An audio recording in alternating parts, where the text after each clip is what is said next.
So right now I just finished filling out and signing a document for one of my employees, Manoj, so that he can get credit for his college and his program. Just filling out the basics of how he's going to be working at PlayPost, what he's going to be doing, how it's going to be effective, and what he's learning, making sure that both him and I align in the goals that he wants to do, as well as PlayPost.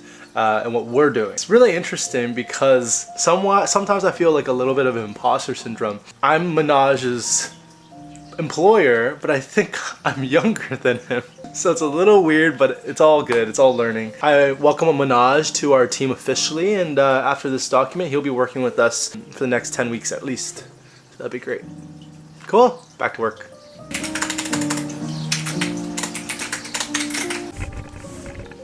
So we just finished. Here's the form he needs to submit to the university, 2-year work authorization.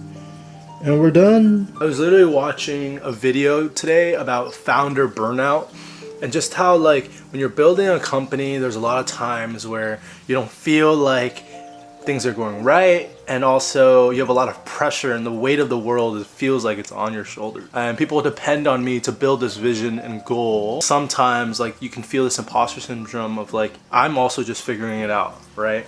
So it's very interesting. There's a really interesting dynamic of like having all your shit like figured out, but also like learning and growing and working, and it's really interesting. So yeah, that's life of a founder. Is like you have like a mental battle. I also broke my finger playing basketball yesterday. Crazy, right? Get my mind out of the startup world so I can like relax a little bit, but I ended up breaking my finger. It meant I had to cancel a lot of my meetings today so I can go to the ER or the urgent care so I can talk to them. So it actually brought me more stress, but I love basketball, so I wouldn't trade it for anything. So for those of you who don't know, I used to be like a video creator, and I still am in some ways.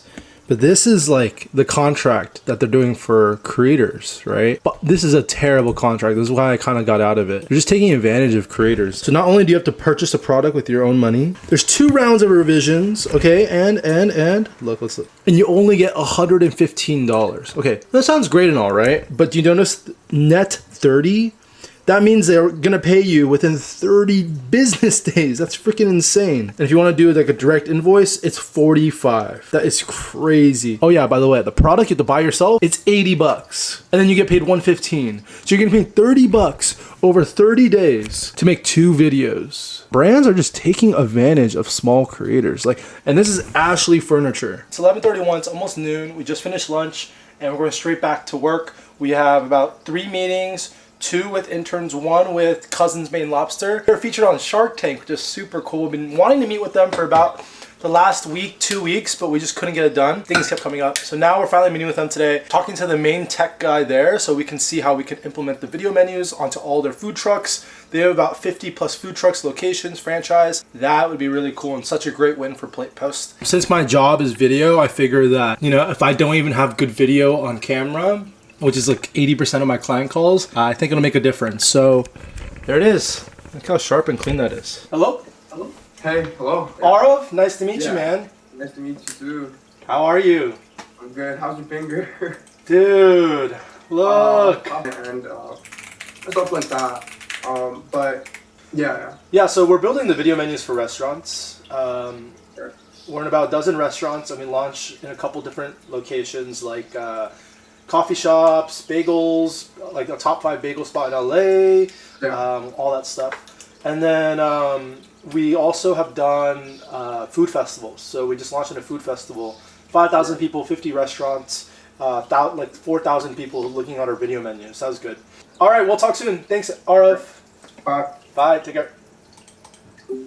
Meeting 1 done. Meeting 2. Let's go.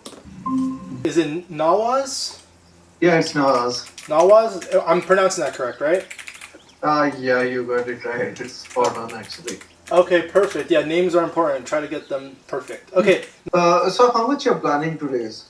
500K. And is it the first time? Yeah, it was our first time raising. We're raising a 500K pre-seed. We just finished Antler, which is a VC accelerator. Yeah.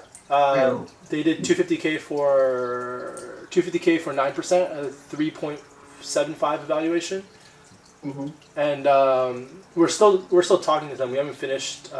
Right. Thanks, Nawaz. You have a good day. Okay. Thanks, Brandon. Thank you. Have a great one. Bye bye.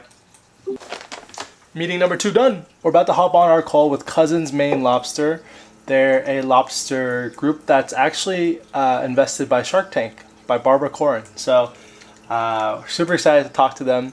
They have about 50 locations, and a closed deal here would be huge for Plate Post. So let's see what I can do. Hey, how's it going? Jameson, how are you? I'm doing great. Yeah. Esther. Hello. Hey, Hello. Brandon, how are you? I'm doing so good. We've been trying to meet for like the last month, so I'm glad to finally meet all of you all. Some background about me: I am actually a top 5% food reviewer in the world. I love food so much that I went to go review like thousands of restaurants in the last 2-3 years, and so this is where we're at. And I have a love for video. I made videos for Amazon, Grubhub, Adobe, garnering like 5 million plus views. So video, food, kind of made most sense. Yeah, thanks. Okay. Take it easy. Take it easy. See We'll ya. talk soon. Thank you, Esther. Thank you, Bye, guys. Jameson. Bye. Bye. Of course. Bye. Today is the day right before we're about to go to Smokin' Appetizers in LA, and we're gonna test if video menus drive more sales. We've done it at one restaurant, Wish You Here Coffee, but we need more data. So we're just gonna do more and more tests and experiments. And what better way to do a test with the little A/B split testing? Thinking of what to order, they can see this. It's a pretty big iPad. So it'll just be like this, and people can order. I'm gonna talk to the restaurant owner about this decision. So let me call him. Hey, Brandon. Hey Zach, how are you? I just don't want to see you having one every other hour and saying, see, it went up. I actually didn't even think about that. That is hilarious. Oh my gosh. You're like, see? See, Zach? Look, this. Thanks, See you Brandon. No problem. See you tomorrow. Bye. Bye. I didn't think of like I could just go in and skew the data by ordering a bunch of bagels. That's funny. I didn't even realize that. I won't be doing anything like that. I just want to see if it helps increases. I have a hunch that it won't.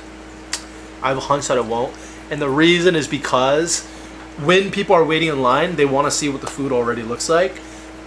If they're at the counter already, they're already kind of knowing what they want. So, I don't know. We'll see. And it'll be a good way. If we test tomorrow, it doesn't work, then we know, okay, we don't need to do the iPad method. You know? Cool. I texted Zach that was funny.